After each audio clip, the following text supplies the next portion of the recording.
कैसे हैं आप सब?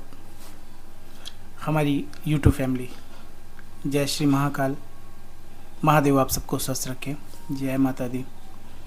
आप सबका जैसे हमें प्यार मिल रहा है, बस प्रार्थना आप सबसे यही रहेगा कि जैसे आप हमारा सपोर्ट कर रहे हैं, जैसे आपका स्नेह मिल रहा है, वैसे हमें अपना प्यार और स्नेह ज़रूर दीजिए और ढेर सारा सपोर्ट करिए।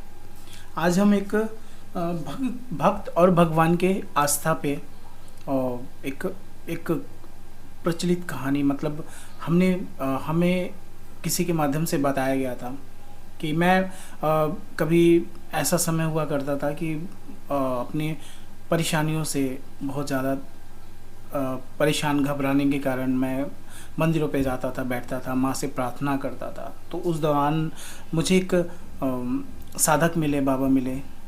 तो एक बार मुझसे फिर उन्होंने पूछा कि क्या बात है, क्यों आप इतना परेशान हैं। तो मैंने सारी अपनी व्यथा सुनाई। तो उन्होंने कहा कि भगवान से कभी आप परेशान ना होइए, भगवान से कभी अपनी आस्था को तोड़िए मत। उन्होंने एक बार कहा कि वीडियो ज़रूर पूरा देखिएगा, जो भी है जैसे भी है, बहुत परिश्रम से बनाता हूँ आपके लिए, और पूरा देखिएगा। समझ में अगर आएगा तो कमेंट करके ज़रूर बताइएगा और सपोर्ट ज़रूर करिएगा, शेयर ज़रूर करिएगा। एक बार की बात है, एक संत थे, हरिद्वार कह लीजिए। वो संत बहुत अच्छे थे, बहुत दयालु स्वभाव के थे और नित्य भगवान की पूजा अर्चना किया करते थे। उस संत के बहुत सारे शिष्य थे, उनके बहुत सारे शिष्य थे जो कि उनके सानिध्य में शिक्षा ग्रहण करते थे। वो पढ़ाई करते थे, जो भी अपना अध्यात्म से जुड़ा जो भी जानकारियाँ थी उनको उनकी संत के संरक्षण में वो अध्यात्म ग्रहण करते थे। वह संत जन्म से अंधे थे, उनकी दोनों नेत्र नहीं थी, वो देख नहीं सकते थे। लेकिन उनका एक नियम था, वह प्रतिदिन दिन ढल जाने के बाद बड़े बड़े पहाड़ियों पे, गगनचुंबी पहाड़ियों पे सैर के लिए जाया करते थे। जब भी वह भ्रमण के लिए जाते थे तो हरि का कीर्तन करते हुए इसी प्रकार वहाँ से रोज लौटना आना जाना होता था। अपने गुरु को उनको मतलब उनके जो शिष्य थे वो प्रतिदिन ऐसा करता देख उनके शिष्य असमंजस में पड़ जाते थे कि वे अंधे होने के बावजूद भी ऐसा कैसे कर लेते हैं। स्वाभाविक चीज़ है कि हमारी नेत्र नहीं है तो हम 2 कदम नहीं चल सकते हैं, और वो तो बड़ी बड़ी पहाड़ियों पे जाते थे, वो कैसे कर लेते हैं। ये उनके शिष्य बड़े सोचते थे कि कैसे ये कर कैसे लेते हैं गुरुजी, उनकी आँख नहीं है और वो भी दिन ढलने के बाद जाते हैं। तो बड़ी जिज्ञासा रहती थी ये सारी चीज़ें जानने की। तो उन्होंने सोचा, एक दिन अपनी जिज्ञासा के चलते एक शिष्य ने अपने उनसे गुरु से पूछ लिया कि बाबा, आप हर रोज़ इतने ऊंचे ऊंचे पहाड़ों पे सैर के लिए जाते हैं, वहाँ तो बहुत गहरी खाइयाँ भी होती होंगी और आप तो देख भी नहीं सकते, क्या आपको कभी डर नहीं लगता है?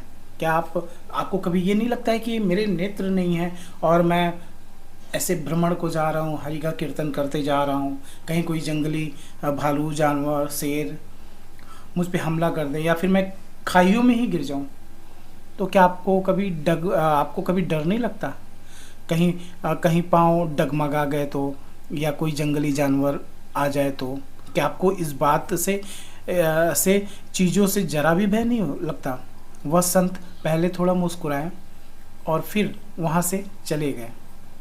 अगले दिन सुबह उन्होंने अपने शिष्य को, जो शिष्य उन संत से ये बातें बोला, उस शिष्य को अपने साथ भ्रमण के लिए चलने को कहा।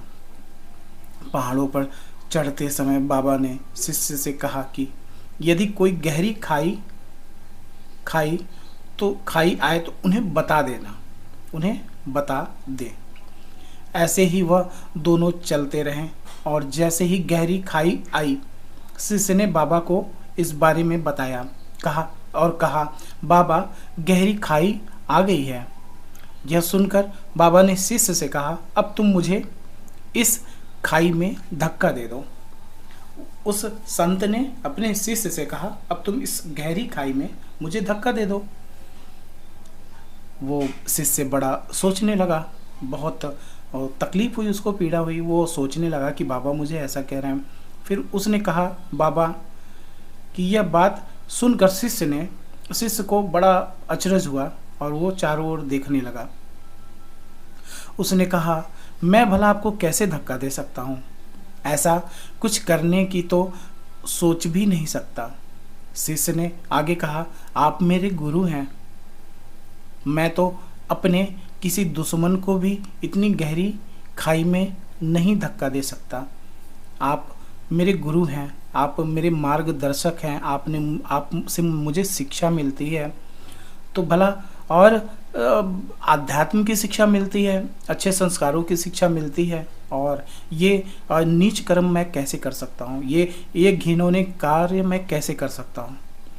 बाबा ने कहा, मैं खुद तुमसे इस खाई में धक्का देने को कह रहा हूँ। यह मेरा आदेश है, और यदि तुम इस आज्ञा का पालन नहीं करोगे तो तुम्हें नरक की प्राप्ति होगी। बाबा ने शिष्य से कहा कि मैं तो स्वयं बोल रहा हूँ तुमको कि मुझे इस खाई में धक्का दे दो। अगर तुम मेरी इस बात का अवहेलना करोगे तो तुम्हें नरक भोगना पड़ेगा, तुम्हें नरक की प्राप्ति होगी।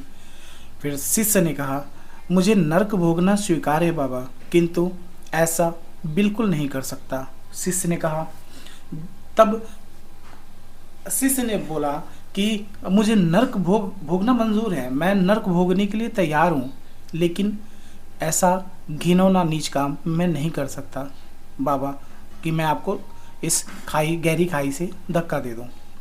तब संत ने शिष्य से कहा, अब मैं तुम्हें आया जब तुम एक सामान्य मनुष्य होकर, अब तुम्हें समझ में आया, जब तुम एक सामान्य मनुष्य होकर मुझे गहरी खाई में धक्का नहीं दे सकते, तो भला मेरा परमात्मा मुझे कैसे गिरने दे सकता है?